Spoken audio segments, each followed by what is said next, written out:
button, and I believe crypto will play. What's up, everybody? We're getting a little bit of an early start today. I got somewhere I got to be this afternoon, but I got some charts we got to look at. I got to show you these whales that are buying. We see the bounce is coming up into a precarious situation. Let's talk about it.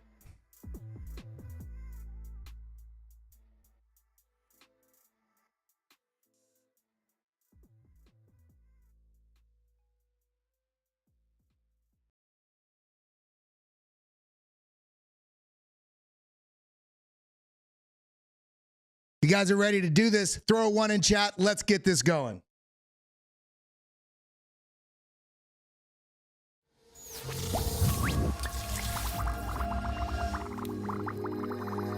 What's up, everybody? Good morning, good afternoon, good night. It is early. We're coming in early today. Unfortunately, us and our brothers in action here, Blockchain Basement, are going live at the same time. But I'm going to be a little bit of a short stream here, and then I'm going to ask every single one of you to just stay on the stream as it finishes, because we're going to redirect over to Blockchain Basement and let them wrap it out. And then we got Discover Crypto later as well. But we got to talk about what's going on in the charts right now. Let's look at what's happening. Bitcoin is pumping up past a precarious situation. This zone right here, this box, I shared this in the Discord a little bit ago, talking about this exact thing right here. This level, and we are starting to slice through. And what did I say? I say, everyone, good morning. Bitcoin's trying to make a move up. Watch this key level of previous support as potential resistance here. Step one, we are pushing above the weekly VWAP, and but we need a candle close above this zone.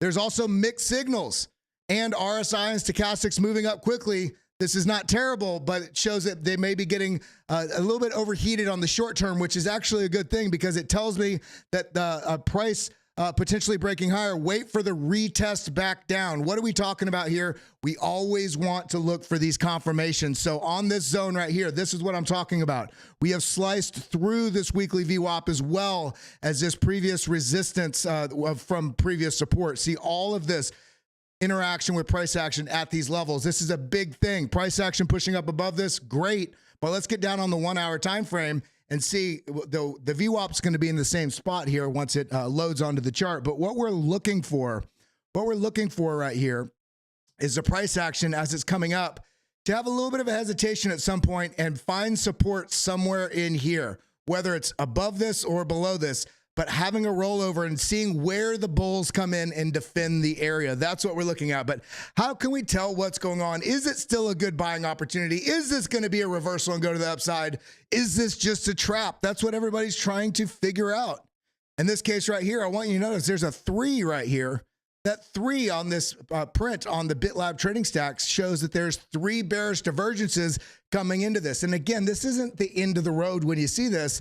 Remember, we were just now a second ago talking about a need for a move down to retest where the bullish conviction is. So having 3 bearish divergences right here, just a signal that we might be getting that signal, and we want the signal. Whether or not this is a confirmed move where we get a higher low, or this is a failed move and this breaks down, either way, this is signaling we're seeing a little weakness at the moment at this level. So let's see what matriculates here. Now, what charts are we looking at? This is going to be a fairly short stream today because I'm flying over to Nevada. I'll be working remote from another studio there in Nevada. I might be getting on with your boys Sin City Crypto as well while I'm out there. But we got to talk about what's going on these charts. First things first, check this out. This is the whale addresses in the last 24 hours. Whales accumulated almost $3 billion worth of Bitcoin in the last 24 hours. So this is what you have to ask yourself. Are you acting emotionally? Are you feeling emotional right now because the price was pulling down? Well, the whales aren't. The whales are using data and long time frame approach. Whales are buying, and some people are wondering if it's over. The smart money, the data, look at this absolute explosion in this period. This is incredible. This is what we want to see. That's why the thumbnail for this video today, the thumbnail for this stream was that giant whale, and it wasn't even really a whale because it had teeth, but these are aggressive whales. This is what we want to see here. So now the next chart we're looking at right here, this is the money shot, literally. This is a money shot. We are seeing the M2 money supply had been negative for some time. The M2 money supply, the fuel for which markets can truly have explosive gains, has now flipped back above this 0 line here. Is this going to signal that coming move, a strong move to the upside? Remember, TechDev52 has talked explicitly about maybe this isn't the halving cycle we need to be so focused on, but the monetary cycle, that liquidity cycle. And now that we see liquidity is starting to come back up, we just saw the change in the tonality from at the FOMC and what they're doing in the reduction of the quantitative tightening. That pivot going to be coming at some point, and we're already starting to see it reflected in the charts here. Money supply coming up. This is what we want to see. Next chart we're looking at right here, and this is crazy. This isn't a chart. This is actually a video everybody needs to watch.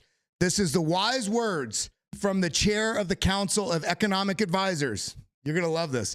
The agency providing the president with economic advice. Okay, let's see what he says about money. The U.S. government can't go bankrupt because we can print our own money. It obviously begs the question, why exactly are we borrowing in a currency that we print ourselves? I'm waiting for someone to stand up and say, why do we borrow our own currency in the first place? Like you said, they print the dollar. So why does the government even borrow? Well,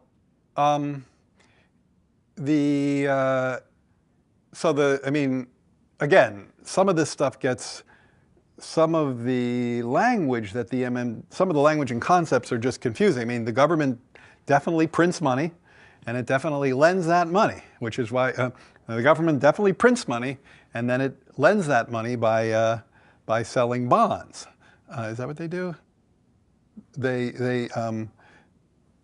Remember, this is the chief or the chair of the Council of Economic Advisors to the president. They sell bonds. Yeah, they sell bonds, right? Because they sell bonds and people buy the bonds and lend them the money. Yeah, so a lot of times, at least to my ear with MMT, the language and the concepts can be kind of unnecessarily confusing, but there is no question that the government prints money and then it uses that money to,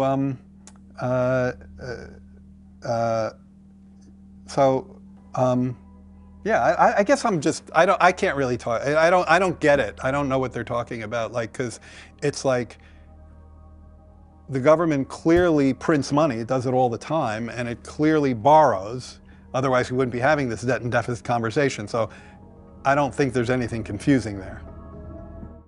All right, now you tell me, does that sound like the economic advisors to our administration? If they have no idea what the hell is going on, what hope does our country have? This is why we're $34+ trillion in debt. And just, I mean, this is why we Bitcoin. This is why we come back to this chart right here. These smart money, big money, whales buying into an asset where it looks like it's, oh my God, it's at a previous all-time high. You would only be having smart money buying into this level if there is a projection over time that is a realistic projection over time that there's a much higher price action coming, much more demand coming. This is what we want to be paying attention to, not schmucks like this gentleman right here who doesn't even, he said it explicitly. I don't understand. This is confusing. This is the economic advisor to the president. It's absolutely disgraceful. Now, in addition to that, we're talking about money, the value of money, the M2 money supply going up, fuel for the markets. But let's also look at one of these things that is inversely correlated with Bitcoin and risk asset prices. The sell impulse, yes, there's a sell impulse right now, but it's triggered on the dollar index, showing that the dollar may be potentially breaking down. And this would be another bullish bolster for that risk narrative in the market. So this is positive. These structural trend lines go back to 2008 when quantitative easing began. So what we're seeing now is this oscillation, and now currently we are at a lower high. If we do break down below this, more fuel for the fire for the bulls in risk assets, especially Bitcoin and those altcoins that we're all holding on to. Now, looking at this chart right here, remember, we're talking about the economic advisor not understanding money, not understanding how the economy works. We see the dollar breaking down, but then also remember, we're begging a question, why are so many whales buying into this level? There's a growing consciousness about what Bitcoin is.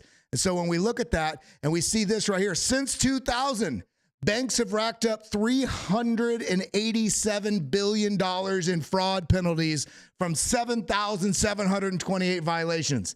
Not 4 violations and they learned and they stopped doing it. 7,728. So you tell me, does that mean that the sanctions or that the penalties and the fees are actually something that is limiting them doing that? Does that tell you that the dollar or and banking or Bitcoin is the thing that is more tied to criminal activity? In this case, this makes it look like if there's $387 billion in fraud with over 7,700 violations, what this tells me is that these consistent fraud, the frauds that have been perpetrated consistently, that's the words I'm trying to use, is just a part of the cost of doing business with the penalties that they get. Because they're making more money over time just getting those slaps on the wrist. And they're over here trying to just completely criminalize everything that's happening with Bitcoin and wallets and basically freedom. This is just an absolute crock of shit, if you ask me.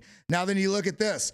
We talked about going back to this chart right here, whales buying. Why would they be buying? Because when we look at this chart right here, and I've been bringing this up a lot lately, Bitcoin is at 4.7% world adoption. Why does that matter? Because this is the same as January 1999 for internet adoption. Now, you tell me, has the internet become more integrated into our world and more use cases, more adoption, more utility, or less since 1999? And Bitcoin is on the same growth trajectory. Actually, it's a little bit faster than the internet. So if this, what does this tell you? If only 4.7 right now have it, and we're on this adoption rate like we see in the internet here, what does this tell you about what's going to happen to demand? Let's get bullish here, regardless of even if we get a dip to 30,000. You are not bullish enough on the long run, and maybe you need to adjust your time horizon a little bit. Now, looking at this chart right here, or this post, I should say, Pomp, says Wall Street estimates, this is all bullish. These are all bullish charts and bullish posts today. Wall Street estimates Coinbase's earnings per share at $1.07. This is what they estimated. The actual earning per share came in at $4.40. That's almost 430 something percent off the mark that they had on their estimates. This is also due to the market absolutely ripping to the upside over this last year, plus Coinbase being the custodian for most of the ETFs here in the US. This is going to be bullish, not only for Bitcoin, not only for Coinbase, but also for the Wall Street perception of the blockchain and crypto market. This is incredible. This is a great, what's the word I'm looking for? This is a great signal that is slightly adjacent to Bitcoin for these traditional asset-minded people, seeing the picks and shovels and the utility and the different instruments used for Bitcoin that we're seeing. Obviously, there's a huge, my brain is not working today. I had a double shot of espresso in addition to the hot mocha venti from Starbucks. I was feeling a little frothy today, but my brain is still not working. But you get what I'm saying. Great signal for traditional investors, even if they're on this slightly on the outside of really understanding Bitcoin. And then we see this. I want you to really take note of this chart. This is important. Another way to see Bitcoin supply is outpacing demand. This means there's actually more supply right now than there is demand. Even though we just had the halving, well, how could that be? The total balance of Bitcoin at OTC, over-the-counter desks, basically exchanges, started to increase since Bitcoin peaked at $73,000 March 11th. The balance is now at the highest level since November 2022. For the price to increase meaningfully, this is important, we may need to see these balances declining again. What is this saying? There's a lot more, especially for institutions and those large buyers that are buying OTC, not on an exchange, right? They're not going to Coinbase or Kraken or Binance saying, put in a limit order and buying. They're actually buying. Basically, think of it like bulk buying, so they don't get slippage on the price. We're actually seeing this increase. Well, how could that be? Because we just had we just not only broke previous all-time high, we hit a new all-time high, right? And at that, and this is one of those things that a lot of people don't understand. Yes, there's going to be more people coming in, and of course, demand is going to send price higher. But remember, the higher price goes, and at every price, there's always somebody willing to sell.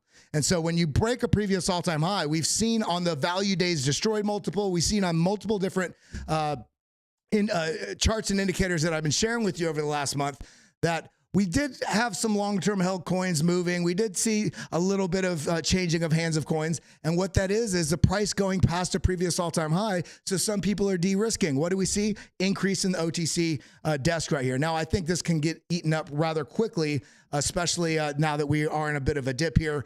And we're having more capital avenue flows and access to Bitcoin, especially with the Hong Kong funds, now with all the 10-ish Bitcoin spot ETFs, as well as the ETFs that are global. And these banks and other corporate institutions that are, they're not being so vocal about it, but as the CEO of Bitwise said yesterday on one of the videos I watched with him talking with Michael Saylor, there's a lot of corporations and institutions that are starting to get Bitcoin exposure and figuring out ways to get it on in their corporate treasuries and get it on their balance sheets. But it's not the second they do it, they're not just broadcasting it to the world. Some of these things will take to the end of quarters or to the end of earnings season reports before we even realize it. So we are seeing more and more interest in this asset class, and it's only going to be bullish from here.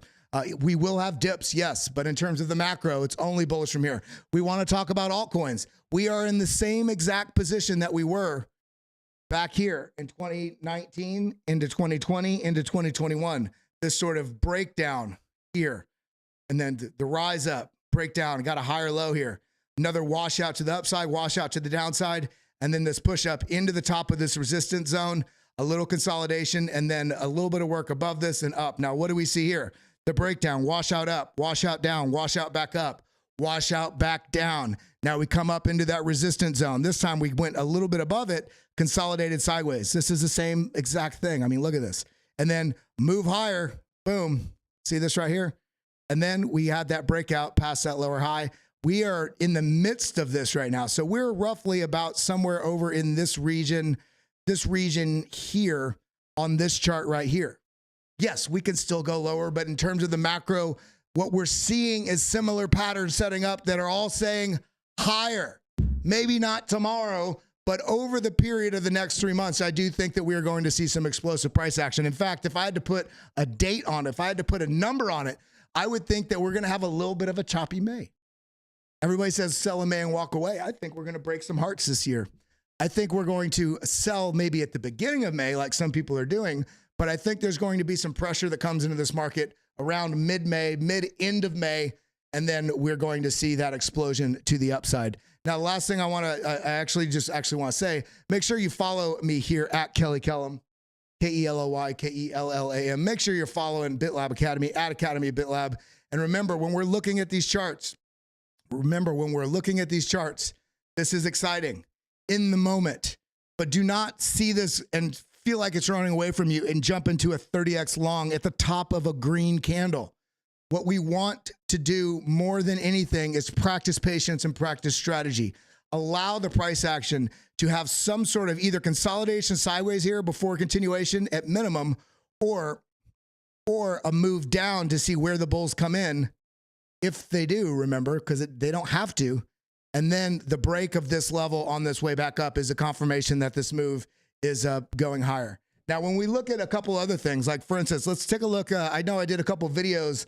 By the way, if you haven't watched them, let's go ahead and go here. YouTube right here, videos. If you haven't watched these polka dot videos, I really want to recommend and encourage you to do so. Huge updates coming to Polkadot, already starting to roll out. I also gave you my price prediction. So because of that, I wanted to check in a little bit on what's going on with DOT. So let's get down here and look at DOT because I did make a pretty sizable move into Polkadot last week.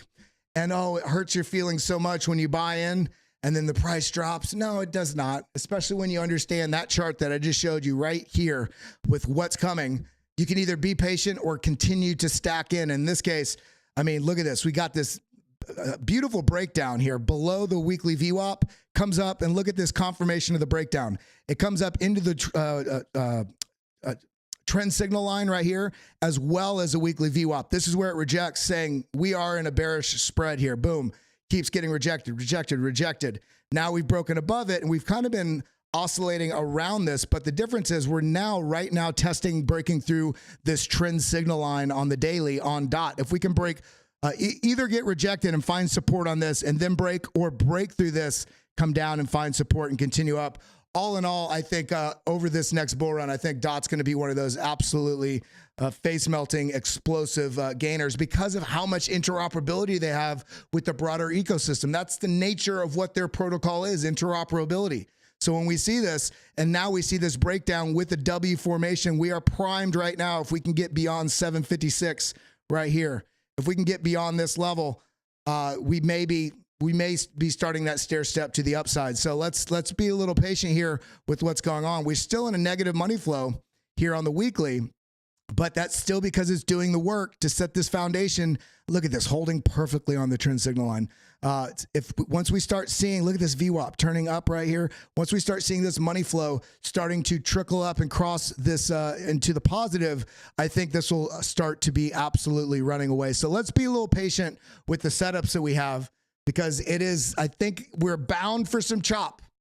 And with what's coming to Polkadot in the coming months, with some of their burn mechanisms and the way they're really change their strategy for how they're offering block space, which actually helps and supports the development community that's building on Polkadot, I think is going to really have a huge impact on what's happening here in the long run. So let's keep an eye on that, and I'll do a follow-up video on this in a week or so as well.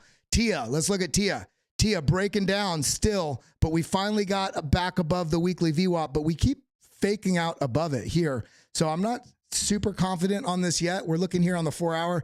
If we can find the support where we're at here and continue basically break beyond 1050, I think we may make another attempt up here to $12. If we can clear $12, I think it will be continuing on to the upside, because as it stands right now, we have higher lows. So if we broke back down and break below the $8.95, $9 region, then this may be moving a bit lower.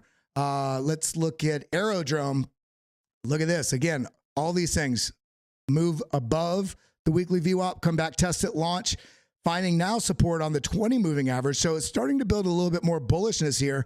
If we can clear this high right here, $1.25, this may be on its way back up. If we do come back and lose this weekly VWAP at $1.06, we may be going back down. But do remember, this drawdown that we had here was also tied with a little bit of a glitch that they had that they did already fix. So I'm not really seeing this coming back down to this level unless they have some other issue. So I'd be watching this. I might be stacking some into this.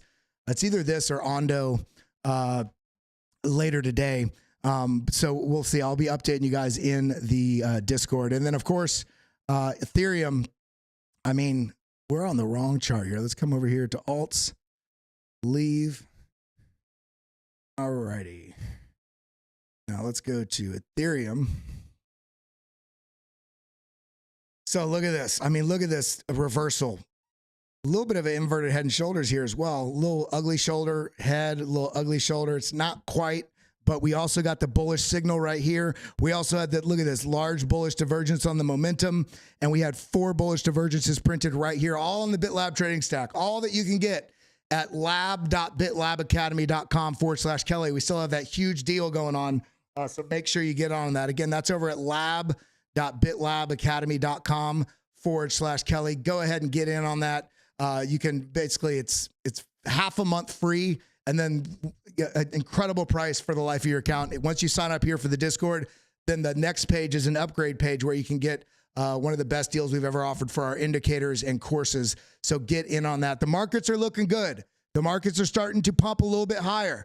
But you see, even right here, we got through this level. This has got back above the short-term holder cost basis. But look right at where this tapped, at these previous range that we already had marked out on here. So until we get back above 63, 64, we can't really claim that we're super bullish. So yes, we're building the framework to get higher, but let's not jump the gun. Let's wait for some confirmations. It's got to chop a little bit in here, but I love you guys. I appreciate you guys. If every single one of you would do me a favor, hit that like button, hit that subscribe button, ding the bell. And if you haven't yet, make sure you're protecting your crypto with Arculus, the best crypto security wallet out there. GetArculus.com. You can use LAB10, LAB10, LAB10 for 10% off. Now, if you would, just stay here or head, because it's going to automatically redirect you, or head over to Blockchain Basement right now. Let's all go in there. Let's rate them. Everybody show up in there right now. Drop a good morning. Drop a lab coat. Let's go show some BitLab love to the Blockchain Basement, and let's head over there together. We're going to do it now. Adios, muchachos. I'll see you later. Adios, muchachos. Thank you for coming. Thank you for always tuning in to BitLabAcademy.com. Hit that like button, sucker.